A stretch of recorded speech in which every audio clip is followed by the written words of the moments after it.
Hello there everyone, Ashnflash here, and welcome on into a follow-up video for my LEGO Ideas Shrek project. I just want to sit down and thank you all so much for helping this project reach 10,000 supporters so quickly. The fact that it's happened with just a little over a weekend, it's just insane. Like, I've been working on this project for almost 2 years, I think, at this point, and it's been on and off working on this, and I just constantly had this in the back of my mind, always sort of haunting me in terms of like, I shouldn't be doing this, I shouldn't be playing Fortnite, I should be working on this, I shouldn't be working on that project, I should be finishing Shrek, and all these different ideas, projects distracted me and things like that. But I've actually gone ahead and done it now. It's out there. You guys helped it reach 10K. I just want to say thank you. I want to talk about this incredible experience that it's been the last few days. I remember I got, misty-eyed and teary-eyed when I hit the 1K milestone super quickly, posted Lord Farquaad, and I was just going through reading all the responses of just people like saying every single line that you can imagine from Farquaad, just quoting him. And then I go over onto Instagram, and as I continue to share the different milestone figures, just people playing all these different songs from Shrek on top of their story shares, and it was just so incredible to see the community be so involved with this. That's not something I think that I had with any other project so far that I've done, and it was just such a remarkable experience. Like, honestly, I know that a lot of people were like, you're gonna reach 10K so quickly, or this is happening because of the channel. And yes, in a huge way, I have this platform that allows me to advertise to so many people and have that reach, which has really helped me. And that video surpassing 100,000 views is crazy. That's not something that happens with every video. So the fact that I have this platform, I'm so fortunate and grateful to have it. But the reception that I got on Instagram couldn't keep up with the amount of story shares that it was getting. It was saying that there were 32 shares, and then it was 18, then it was 42, and it was within seconds. Like, it just couldn't keep up with the numbers. Were just going up and down. I was trying to clear it, and it couldn't be stopped.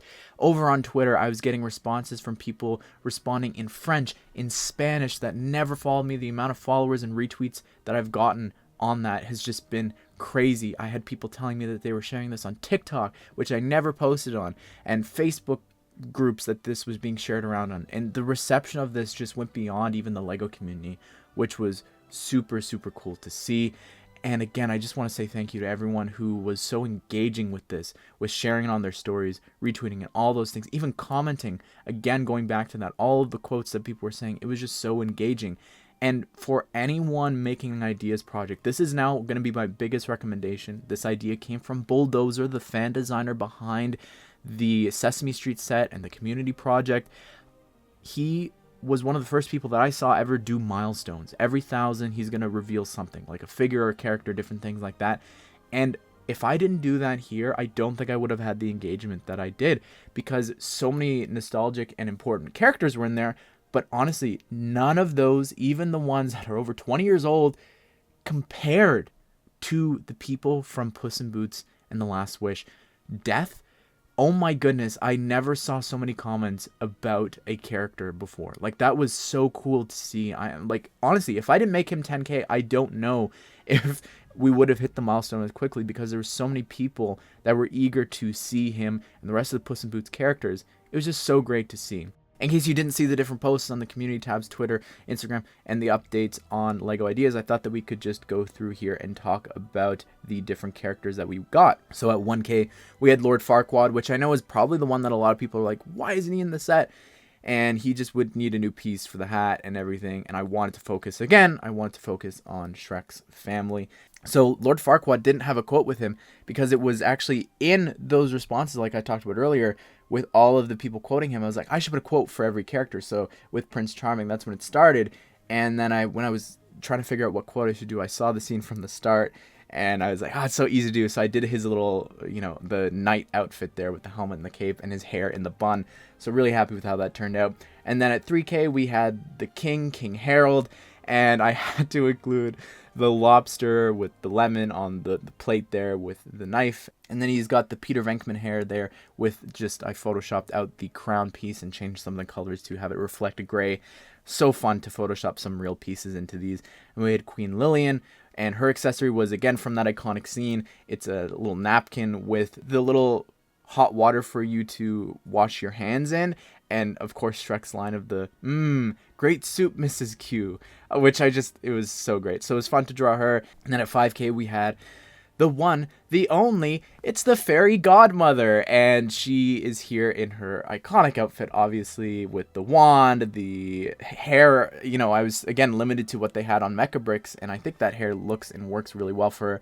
And then just for fun, for the thank you thing, because we're celebrating, I wanted to do the iconic red dress from Holding Out for a Hero, which I just found out isn't called I Need a Hero, which is what I always search when I'm trying to listen to that.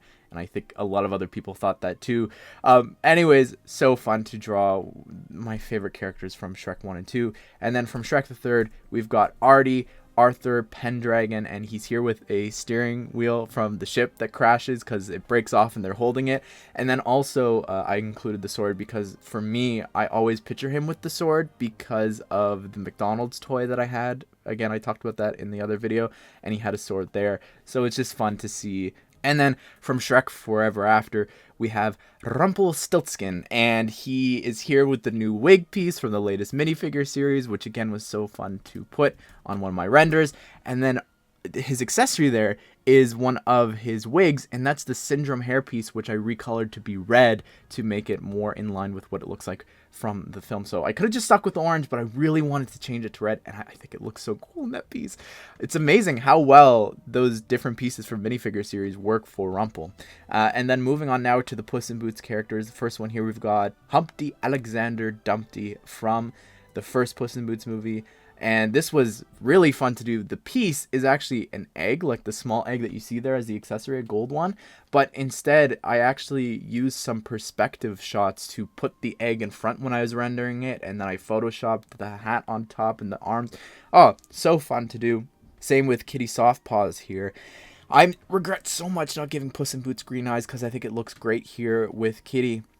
And this outfit is more based off of The Last Wish. Her accessory there is the map to find the shooting star in the dark forest. And you could see Perito. And I know that a lot of people wanted him to be here. And I just had absolutely no clue how I would do that. So it was so fun to draw the little icons there for the map.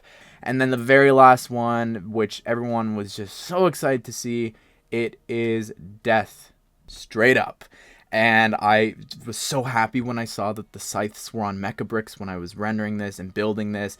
I created this new sort of fabric there on top. I rendered out 2 different capes there to make it elongated. And yeah, so the photoshopping on these last 3, they were one of the first I did because I wanted to make sure that they looked good so that I can include them in the milestones. Otherwise, originally, I was just going to have all Shrek 1 and 2 characters. That was the original plan, no 3 or 4. But I'm so happy about this. I want to do a minifigure series. I really hope this gets selected as a project so that I can do a minifigure series because there's just so many more outfits and characters that I would love to do. So let me know if you're interested in seeing that regardless. I don't know if we'll wait until summer and fall. I really want to do that. I'm just in such a Shrek mood doing this project. So thank you all so much. What an experience, guys. Thank you for helping this become the first ever Shrek project to reach 10K. I'm just blown away by this. Thank you all. Hope you guys did enjoy the video. Hope you all have a great day. I will see you all in the next one.